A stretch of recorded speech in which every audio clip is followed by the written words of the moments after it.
शाम का समय था, मैं ऑफिस से घर आ रहा था, तभी तेज बारिश होने लगी। मैंने देखा वहीं पास में एक बंगला था जो दिखने में बहुत आलीशान था। मैं उस बंगले के गेट के पास गया और वहां पर खड़ा हो गया। धीरे धीरे बारिश तेज होने लगी। तभी मैंने देखा दरवाज़ा खुला हुआ था, तो मैं उस बंगले के अंदर चला गया। जब मैं अंदर गया तो एक औरत बालकनी से मुझे देखी और बोली, कौन है? मैंने कहा, जी बाहर बारिश हो रही थी तो इसीलिए अंदर चला आया। बारिश रुक जाएगी तो मैं चला जाऊंगा। वो औरत बोली, कोई बात नहीं, ऊपर आ जाओ। मैं सोचने लगा कि कितनी अच्छी औरत है जो मुझे ऊपर बुला रही है। नहीं तो आजकल के ज़माने में कोई अनजान लोगों को अपने घर में घुसने भी नहीं देता। उसके बाद मैं ऊपर गया। वो औरत पूरी तरह से भीगी हुई थी। वो मुझे बोली कि कहाँ जा रहे थे?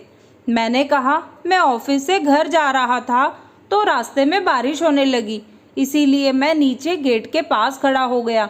लेकिन बारिश और तेज होने लगी तो इसीलिए मजबूरन मुझे गेट के अंदर आना पड़ा। मैं जिस औरत को देख रहा था वो बहुत ही खूबसूरत लग रही थी। मैंने बहुत औरतें देखी, लेकिन ये उन सब से बिल्कुल अलग थी। ये मुझसे बात करने में जरा भी नहीं हिचकिचा रही थी। मैंने कहा, आप इस घर में अकेली रहती हो क्या? तो वो बोली, क्यों, मेरे साथ कुछ करने का इरादा है क्या? मैंने कहा, नहीं, आप कैसी बातें कर रही हैं, मैं एक बहुत ही सीधा साधा लड़का हूँ। तो वो बोली, सब लड़के पहले यही बोलते हैं, लेकिन आखिर में घूम फिर कर उसी पर आ जाते हैं। उस औरत की बातें सुनकर मुझे ऐसा लग रहा था कि जैसे किसी ने उसको धोखा दिया है। तो मैंने कहा, लगता है आपको किसी ने धोखा दिया है। तो वो बोली, तुम्हें कैसे पता? मैंने कहा, मैडम, मैं औरतों की आंखों में देखकर उनके मन की बात पढ़ लेता हूँ। उसके बाद वो मेरे करीब आने लगी। वो बोली, बताओ मेरी आंखों में क्या लिखा है? जब वो मेरे पास आई तो मुझे भी अच्छा लगा और मैं उसकी आंखों में देखने लगा। मैंने कहा, आपकी आंखों में मुझे वो दर्द दिखाई दे रहा है जो किसी आपके अपने बहुत दिल के करीबी इंसान ने दिया है। बातों बातों में हम दोनों भूल गए कि हम दोनों एक दूसरे से पूरी तरह से अनजान हैं। उसके बाद उस औरत ने कहा, मुझे तुमसे और भी ज़रूरी काम है, और वो मेरा हाथ पकड़ी और अपने कमरे में लेकर चली गई। अंदर जाने के बाद वो दरवाज़ा बंद करने लगी। मैंने कहा, आपने दरवाज़ा बंद क्यों कर दिया? तो वो बोली, मेरा बहुत मन कर रहा है वो सब करने का। भाई लोग, कहानी बहुत रोमांटिक होने वाली है, आखिरी तक ज़रूर सुनना। मैं दिल्ली में रहता था और यहीं एक कंपनी में काम करता था। मैं जिस कॉलोनी में रहता था वहाँ एक से बढ़ के एक औरतें रहती थी। कहने का मतलब है कि वहाँ की औरतें बहुत ही खूबसूरत थी। मैं इस कॉलोनी में किराए पर रहता था। मैं सुबह 10 बजे अपने काम पर चला जाता था और शाम को 5 बजे वापस आ जाता था। ऐसे ही एक दिन जब मैं काम से वापस आ रहा था तो रास्ते में जोर की बारिश होने लगी। पास में ही एक बंगला था तो मैं उसके गेट के अंदर चला गया। जब मैं अंदर गया तो एक औरत बालकनी में खड़ी थी। वो बोली, कौन हो तुम? मैंने कहा, आप चिंता मत करो, जैसे ही बारिश धीमी होगी मैं यहाँ से चला जाऊँगा। तभी वो औरत मुझे ऊपर बुलाने लगी। मैं ऊपर गया। वो औरत बोली, तुम यहाँ थोड़ी देर बैठकर इंतज़ार कर लो, जब बारिश बंद होगी तब चले जाना।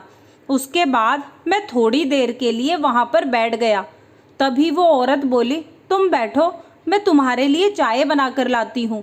मैंने कहा, इसकी कोई ज़रूरत नहीं है, आप बेवजह परेशान मत हो। वो औरत बोली, घर आए मेहमान को चाय पानी देना चाहिए, आप 2 मिनट रुको, मैं अभी आती हूँ। जब वो जाने लगी तो मेरी नज़र उसके पीछे के मैदान पर पड़ी। उसे देखकर मेरा मन डोल गया। मुझे घर में और कोई नहीं दिखाई दे रहा था, तो मैंने सोचा शायद ये औरत घर में अकेली रहती होगी। थोड़ी देर बाद वो चाय लेकर आई। मैंने कहा, घर में कोई और नहीं है क्या? तो वो बोली, नहीं, मैं इस घर में बिल्कुल अकेली रहती हूँ। मैं चाय पीने लगा। कुछ मिनट बाद मैंने गौर किया, वो औरत मुझे बार बार देख रही थी। ऐसा लग रहा था कि जैसे वो मेरे साथ वो सब करना चाहती हो। मैंने कहा, आपको इतने बड़े घर में अकेले डर नहीं लगता? तो वो बोली, पहले लगता था, लेकिन अब आदत हो गई है। वो बोली, तुम्हारी शादी हो चुकी है? मैंने कहा, अभी नहीं, लेकिन जल्दी ही करनी है। तो वो बोली, तुम कहाँ रहते हो? मैंने कहा, बस यहीं पास में ही रहता हूँ। बात करते करते वो औरत मेरे करीब आ गई। मैंने कहा, आप ये क्या कर रही हो? तो वो बोली, मैं बहुत दिनों से वो सब करने की सोच रही हूँ, लेकिन मेरी पसंद का कोई मिला ही नहीं। उसके बाद मैं जाकर देखने लगा कि बारिश बंद हुई कि नहीं। जैसे ही मैं खड़ा हुआ तो मेरा पैर फिसल गया और मैं नीचे गिर गया। वो औरत मुझे उठाने लगी, तभी अचानक वो भी फिसल कर गिर गई। हम दोनों एक दूसरे के ऊपर गिरे हुए थे। मैं जल्दी से उठा और बोला, मुझे माफ़ कर दीजिए, दरअसल मेरा पैर भीगा है, इसीलिए मैं फिसल गया। तो वो औरत बोली, कोई बात नहीं, वैसे मुझे अच्छा लगा। वो मुस्कुराने लगी। मैंने कहा, आपको कहीं लगी तो नहीं? वो बोली, नहीं नहीं, मैं ठीक हूँ। आज जो कुछ भी मेरे साथ हो रहा था वो सब मेरे साथ पहली बार हो रहा था और मुझे बहुत अच्छा लग रहा था। तभी वो औरत बोली, अगर मेरी मानो तो आज रात तुम यहीं पर रुक जाओ, फिर सारी रात मैं तुम्हें जन्नत के नज़ारे दिखाऊंगी। मैंने कहा, मन तो मेरा भी बहुत कर रहा है। तो वो बोली, तुम अपने घर में फ़ोन करके कोई बहाना कर दो कि आज रात तुम घर पर नहीं आओगे।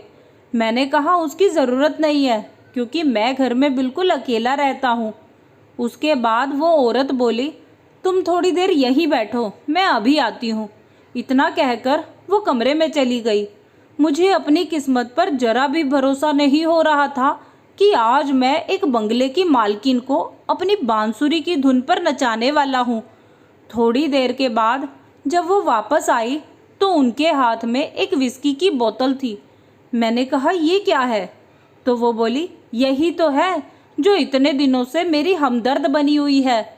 वो 2 गिलास पैग बनाई और 1 गिलास मेरी ओर बढ़ाते हुए बोली, ये लो पी लो। मैंने कहा, बाकी सब तो ठीक है, लेकिन मैं शराब नहीं पीता। तो वो बोली, बिना पिए मज़ा नहीं आएगा। जब एक पैग मार के वो सब करोगे तो तुम्हें भी बराबर मज़ा आएगा। उसके बाद मैंने भी एक पैग मार लिया। मैं तो उस औरत को देखकर हैरान था, क्योंकि जब तक मेरा एक पैग ख़त्म हुआ वो 3 मार चुकी थी। अब तो वो पूरी तरह नशे में हो गई थी। मैंने कहा, लगता है आपने ज़्यादा पी ली। तो वो बोली, तभी तो पूरा मज़ा आएगा। उसके बाद वो बोली, अब मुझे मेरे कमरे में ले चलो और मेरे साथ। उसके बाद मैं उस औरत को कमरे में ले गया। वो बिस्तर पर पड़ते ही सो गई। तभी अचानक से मेरे अंदर से आवाज़ आई कि अब मुझे यहाँ से जाना चाहिए, कहीं ऐसा ना हो कि लेने के देने पड़ जाएं। उसके बाद मैं तुरंत वहाँ से अपने रूम पर भाग गया। वैसे उस औरत को देखकर मेरा भी बहुत मन कर रहा था, लेकिन वो बड़े घर की औरत थी। अगर मुझ पर कुछ गलत इल्ज़ाम लगा देती तो मेरी तो वाट लग जाती। इसीलिए मैं चुपचाप वहाँ से भाग गया। धन्यवाद दोस्तों। आपको ये कहानी कैसी लगी हमें कमेंट करके ज़रूर बताएं। धन्यवाद।